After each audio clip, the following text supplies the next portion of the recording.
I dropped out of my PhD program and it was one of the best decisions I've ever made in my life. Here's why. What up, homies? Long time no see.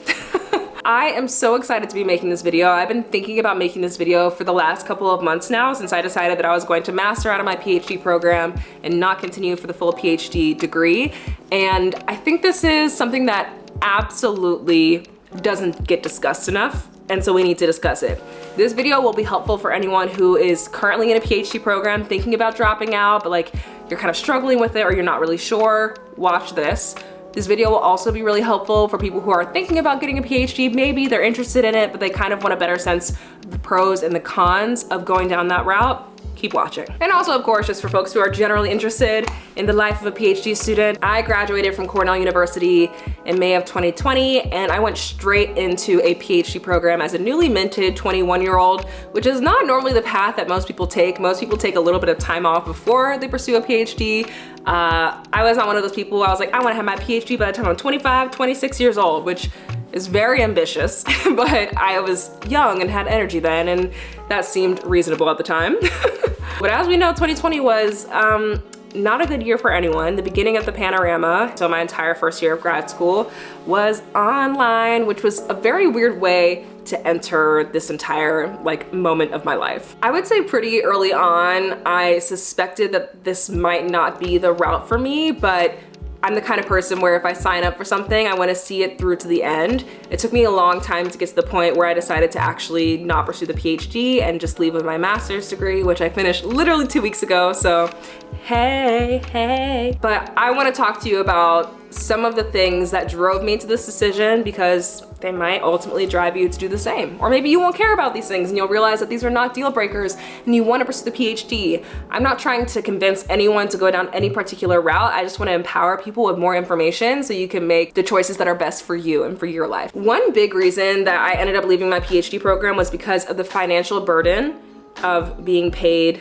like this much for 5 to 6 years while finishing the degree. You know, I think for me, coming from undergrad straight into grad school, the amount that I was getting paid sounded like so much. Also, the amount that PhD students get paid varies wildly from school to school. It depends on if the school is publicly funded or privately funded, where it's located in the United States. So a school on the East Coast where cost of living is a little bit higher may have a higher stipend than like a school in the South where the cost of living is lower. All these things kind of factor in. For Northwestern, every single graduate student at Northwestern right now, on, what is today?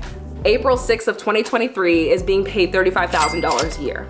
USD, okay? Northwestern, where I got my master's degree and was in this PhD program, is located in Evanston, Illinois, which is a hop and a skip away from Chicago, Illinois. Most graduate students live in Chicago, Illinois, and $35,000 in a major metropolitan city like Chicago is honestly barely enough to get by on basic necessities. Honestly, the only reason that I was able to be okay once I moved to Chicago to continue school the second year once we were in person was because I had spent that entire first year living at home with my mom because of the pandemic, and so I was able to save up enough money to move here comfortably and to have a little bit of like a fallback. But if I didn't, then I would have been in a pickle, okay? I would have been struggling even more financially, and even with that cushion, it was tough. You know, as a broke like undergraduate student, $35,000 sounded like so much money, you know? Like literally, I remember seeing that amount and being like, whoa, this is wild. People are gonna pay me to read and to think all day. And it is amazing that you can get paid to read and write and think all day about things that you care about. That is phenomenal. And at the same time, I'm a very strong believer that grad students, PhD students in particular, are wildly underpaid. Okay, this is like a national phenomenon. That's why there have been so many protests and organizing and unionizing happening across the nation, because PhD students are tired of barely making ends meet while trying to do this really important thought work. Research that moves the needle and changes the way that we think as a society is deeply, deeply important, but that's not always reflected in the monetary compensation that students receive. This reality didn't really hit me until I was further along in like the master's heading into PhD part of my program, you know, a lot of my peers that I went to college with, they're in jobs right now where they're making a calm 6 figures, right? And they have been for the last couple of years, whereas I've been making $35,000 for the last 2 years, which, don't get me wrong, like, it's still a privilege to have a job and to have a salary and all these different things. But that deficit and how much I'm making versus how much I could be making compounds over time. And then the gag is, once you become a professor, it's not like you're making $300,000 a year. Like, a lot of entry-level positions for an assistant professor start off around like $65,000, maybe up to $80,000, depending on what kind of institution you're applying to, you know, teach at. And in my mind, I'm just like, wow, you know, obviously money isn't everything. And I think especially for academics, when we think about, you know, critiques of capitalism and like social inequity, there's this impulse to say, oh, well, it's not about the money, it's about the work. But I think we have to be a little more realistic with ourselves. It can be about the work and about the money. Like, we also have to survive in this capitalistic landscape, however hellish and frustrating and inequitable it is. And so when you set yourself up for 5 to 6 years of making barely enough to get by every year, like living from paycheck to paycheck, that's gonna matter. And when you finish that degree, even if you go straight from undergrad like I did, I would have finished around age, so I graduated at 21, 26, 27, right? Most people don't do that. They wait a couple of years and then go to grad school. Your 20s are gone. Your 20s are gone before you even start to build a modicum of wealth. And even then, you're not even in the 6-figure range. After all those years of studying and all those years of literally getting a doctorate to become an expert in your field, I think that reality just started to dawn on me the further along I got in the program, and like the stress and the burden of literally living paycheck to paycheck was too much. So yeah, I'll be honest, the financial burden of choosing this path, it didn't make sense to me. It didn't make sense to me. I have a whole undergraduate degree. I could literally go out and get a job tomorrow making double this, right? And that's a privilege, that's a privilege. I also wanna be really clear, you know, I went to Cornell University. I think people hear that and they make presumptions like, oh, well, if you went to an Ivy League, you must be rich, girl. No, I definitely was not rich. This is not me speaking from a place of like, Daddy Warbucks has so many connections and I could get a job tomorrow, but I care deeply about the thought work. And so I think that's like a tension that so many academics experience. They wanna have the time and the space to think deeply and do this work, but not being compensated enough to live comfortably while doing it is a big issue. The academic work that I was doing in my department was incredibly emotionally taxing, and this may not be the case for everyone depending on what folks are studying and what the relationship is to the material that they're studying, but I just finished my master's degree in African American studies, and I am Black and Jewish. My mom is Black, my dad is Ashkenazi and Jewish, and so, you know, for me, of course, being a part of the Black community, I absolutely have an emotional relationship to the things that we've been studying in the classroom. One thing that I was woefully unprepared for going into an MA PhD program in African American studies was the affective toll that that work was going to take on me. You know, it's not like we're taking classes on Black joy and the happy parts of our histories. That comes up from time to time for sure, but overall, we're reading and writing and talking about Black trauma day in and day out, and for good reason. The whole point of so much of the work that we're doing in the classroom is to learn about histories that have been obfuscated and ignored intentionally by the US academic system. So it's worthwhile and it's important, but that doesn't mean it's not challenging. I can't tell you how many times I've been reading a text for class that was about like this really niche like Black history moment that I just had never encountered before, and it was so horrendous and brutal and like fucked up that I was just like crying over my reading, or I had to stop and I couldn't like continue preparing for class the next day, not because I was being lazy or negligent, but because it was just so much. Consider the gravity of this. Literally, this is your job, right? Grad school is different from undergrad in that it's not just school. This is a professionalizing process. To get a PhD means you have a doctorate. You can teach people at the highest possible level at college, right? When you're a PhD student, this is a job. There's a reason that we get paid, because we are professional researchers. And that's what you're doing all day, every day. Reading, writing, thinking, talking, going to class. So you eat, sleep, breathe this stuff. That's how you become an expert in it. Makes sense. But that also means, in my particular field, I was eating, sleeping, writing, breathing, Black trauma all day, every day. And it kind of got to a point where I was so emotionally burnt out, I could not physically continue to do the work. I will always continue to learn about the history of my ancestors and the work, the freedom work, the liberatory work that they did to bring me to this moment, to make my life possible, right? Like, I have so much love and care and reverence towards my ancestors for that work. And at the same time, I have to care for myself in this present moment and ingest those histories to the extent that I can personally, emotionally handle them. And I don't think that that particular academic setting was good for that balance. There was no balance. Another big reason that I ended up leaving the PhD program is because of the oversaturation of the academic market. This is something that does not get discussed enough. And so I'm gonna spill the tea. Drink up, baby. You ready? We need like a sound effect. There you go. Pretend there's a cup there. Okay. The academic marketplace is brutal. For folks who are unfamiliar with how this works, you get your PhD, then you go on the academic marketplace after you finish your dissertation or as you're finishing your dissertation, and you try to convince people why they should hire you for whatever professor position you're applying for, why you're a good fit for that department, for the needs of that department, so on and so forth. And the issue is that there are so many more people with PhDs than there are professor positions for them to fill. And so you have all of these people who have doctorates, who are experts, who have been in school forever and ever, amen, and they can't find a job and they're overqualified. What in the world? Like, this is so silly. And I think something that folks in the academic world are working to do that I think needs to be done at a more rapid pace is figuring out alternative routes for people who have PhDs and they can't or don't want to find a job in the professoriate. What are other things these folks can do?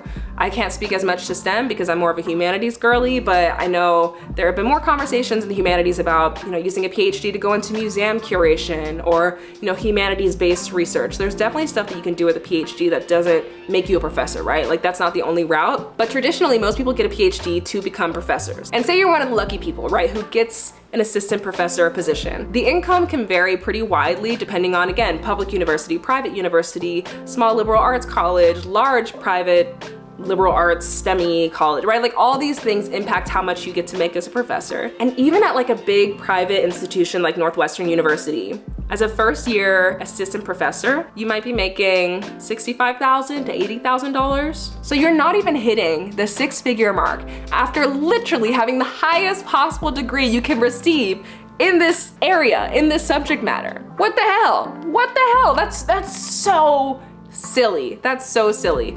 Can you get to that six-figure mark later on once you ascend or become a tenure professor? For sure. It can be very financially secure at that point, but getting to that point takes so much work and so much energy. I think it's so silly to go to school for that long and to not see the returns, right? Like, to not at least be making six figures straight off the bat. And I want to be really clear. I understand that making six figures is a luxury that so many people don't have. And so this is not me trying to come off as insensitive. I think what I'm really just trying to underline is after making so little for so long to become an expert in this thing, I feel like that would be the fair place to land financially, fiscally, in terms of compensation. But someone who's straight out of undergrad can go into a bougie consulting job and make $150,000 a year.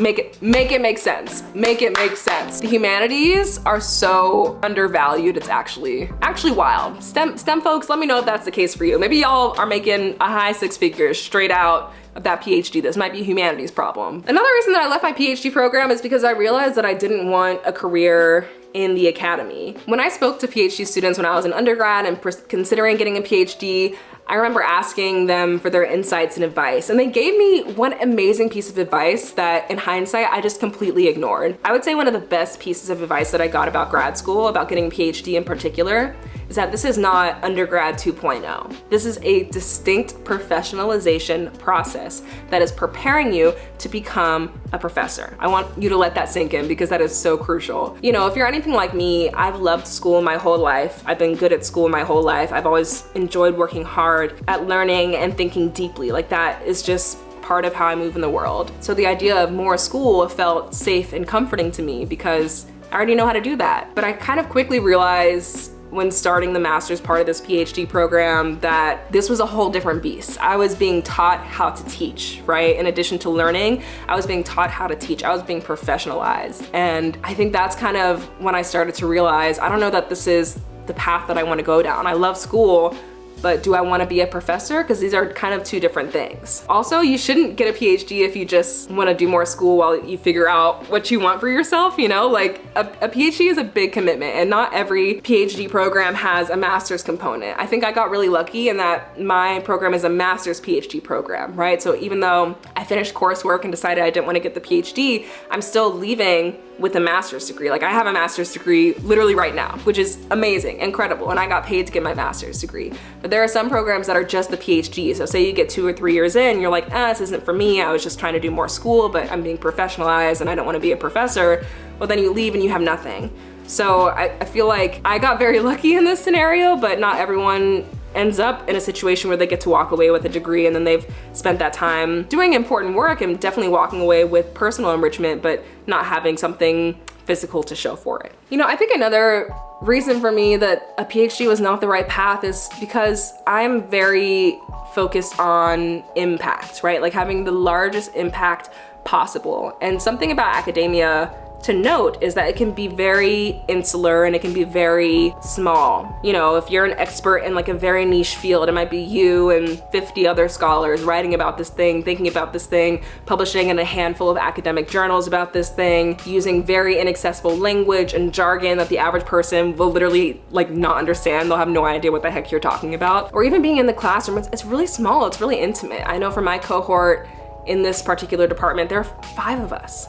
5 of us, right? My classes maybe had 10 people, which is nice because everyone gets to talk and really engage. But like, I think I found myself feeling like I wasn't having the kind of impact that I wanted to have. Like we were having these really important and crucial conversations, exploring these histories that I had never encountered before in my life. And it was only reaching those like 10 people in the room. Maybe like 1 degree of separation, you know, from each of us if we like spoke about it with our mom on the phone later that night, right? Around 2021, that's when I really started to get into social media and take my work on social media super seriously. I mean, I'm reaching like thousands of people with one video, sometimes tens of thousands, sometimes 1 million or 2 million people with one video, talking about the same stuff, packaging it for social media. And I think that's when I realized that I could have more reach and impact and have more discussions about these histories if I brought it to the internet. And I wanna be clear, like, impact is not important for me in a self-aggrandizing way so I can become famous or popular or any of that. Really, the work that I do online talking about being Black and Jewish is about honoring my ancestors and honoring my communities and paying homage to the people who fought to create the conditions of possibility for me to exist today. Having an impact, in my mind, is not about me at all. It's about serving other people, creating a more inhabitable and loving and capacious world so that the people who come after me will have an easier time. I don't know, I just started to feel like academia is a very like narrow and siloed space that rarely reaches anything outside of itself. And for me, that doesn't feel as fulfilling. I don't want to spend weeks toiling over an article to have published in an academic journal that like 10 other people are gonna read. And so that's why I've kind of turned more to the social media, public intellectual life. All right, this is a big one for me. I don't love writing. And I know you're thinking, girl, if you don't like writing, then why the hell would you go into a PhD program where like so much of the work that you do is writing? That's a valid question. Honestly, you know, I think my relationship to writing has kind of changed over the last couple of years. In undergrad, I would say I had a pretty neutral relationship to writing. I didn't really love it, didn't really hate it, but I was good at it and I knew I could do it well. And so the idea of writing a lot in grad school didn't super appeal to me, but it also wasn't a big turnoff, if that makes sense. I was very neutral about it. What I've always loved about school is reading and talking to other people about the things that we read and dissecting it and unpacking it and thinking about its implications in our lives. That is the part of thinking in the humanities that has always been my favorite. The writing part, I could take or leave. That is not a great position to be in if you're thinking about getting a PhD in the humanities. Writing is such a huge part of having an academic career in the humanities. I mean, it starts in grad school. You're writing a ton to finish, you know, your master's degree or your coursework for your PhD, depending on how your program is set up. Then you have to write a dissertation. That's literally how you get the PhD. You write a book and then your committee is like, yeah, this is great, well-researched, amazing. Or they're like, no, this is terrible, you're not getting your PhD. And then Say you're lucky and you become an assistant professor in this brutal marketplace, you're able to get a job, awesome. Then you have to keep writing in all these academic journals, you have to write at least another book or two so you can apply for tenure. And when you apply for tenure, you can prove to other professors who are evaluating you that you are enough of an expert and established enough in this field, you've been cited enough that you're worthy of being tenured, that you're worthy of being situated in this university setting and this department into perpetuity, unless you do something extreme. That's a lot of writing. Like, writing is really key to how academics prove that their work is vital and important and worthwhile and worthy of receiving more funding and recognition. And so if you don't like writing, getting a PhD in the humanities is gonna be a very painful process. And I think at a certain point I realized that my relationship to writing wasn't neutral anymore. I was starting to hate it, and I just couldn't envision the rest of my life being compelled to do this thing that I hated to prove to like a handful of people that I'm smart and I know what I'm doing. Like, that just seems so silly to me. Why would I do something that I hate for the rest of my life? You know, this is probably gonna sound really obvious to most of you, but a huge revelation that I've had over the last year or two is that learning does not just happen in the classroom. And honestly, the internet has played a big role in that revelation for me. For so many of us who belong to marginalized communities, I think the way that we imagine like our freedom from structures of oppression is through education. Work hard, get a good education, get a good job, you'll be good, like you'll be okay, right? Like, that's what's gonna be your saving grace as this person who is marginalized because of gender, because of, you know, racial identity, because of religious identity, et cetera, et cetera. And I think that's a really powerful message and really important for so many of us. And at the same time, sometimes that messaging discounts that learning is happening outside the classroom all the time. Learning is happening on the corner of your street where two people are exchanging information about today's news.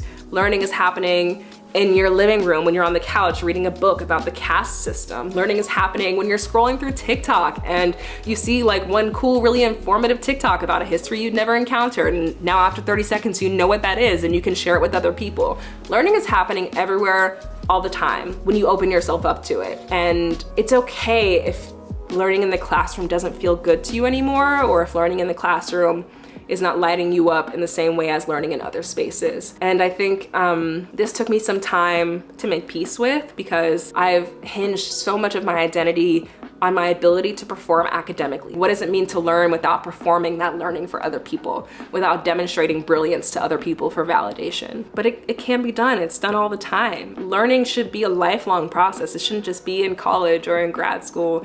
It should be something that you do for yourself to become a more whole and loving person. And once I truly believed that and made my peace with that, it didn't make the classroom obsolete, but I think it took a lot of pressure off of me personally for having to remain in the classroom to learn. Ooh, y'all, this is, this has been real. This is actually my second time recording this video, because the first time that I recorded it, my microphone was bugging, and so like the audio was all warped and messed up, so we had to do this again. I recorded it again because I think this is such a crucial conversation to be had. It's not one that's had enough. You know, I really hope, like, if you're considering getting a PhD and you know that that's the path for you, please don't let me dissuade you. This is not me trying to tell anyone what to do in their personal lives, because you know you better than I know you. And at the same time, these are things that I gained more clarity on by going into a master's PhD program. And I think we all need to give ourselves permission to walk away from things that are not serving us. I'm proud of myself for being able to leave this PhD program, because that was really challenging, to let go of something that's been such a huge part of my identity for so long. Me being an academic, me being good at school. And this last week has been the first time in my life that I can remember that I haven't been in school. And that has been both freeing and terrifying, because I've never had the freedom to wake up every day and decide what I want to do with my life and what I want to do with my day. I'm so used to being told what to do. I think this will take time to get used to, but I'm so grateful that I have a career and a job where I get to have that kind of freedom, because I know that's not the case for everyone, and where I get to still research and read and think deeply, and then like make a cool 30-60 second video on Instagram or a TikTok talking about the things that I want to every day. That is so cool, and I'm so fortunate to be able to do that. Yeah, y'all, this has not been an easy decision. It took me a long time to finally let go of this idea of me having a PhD, me having a doctorate. Like, that was scary to let go of. But it was also putting me in a situation, being in this program, where I was really unhappy. And it wasn't because I love the people that I work with and think with. I think it was simply the structure, all the things that I listed prior in this video, the structure of getting this PhD and the emotional and affective and labor demands of that were just too much for my soul. Didn't make me happy. And so I decided to be inventive and find other ways to honor my ancestors' histories while also living a happy and full life. Y'all, thank you so much for watching. If this video was helpful for you, please let me know. If you have any more questions, please drop them down below. I'm so happy to answer anything. Whatever you decide, wherever you're at, I'm wishing you the best of luck and so much clarity. Take good care. Bye.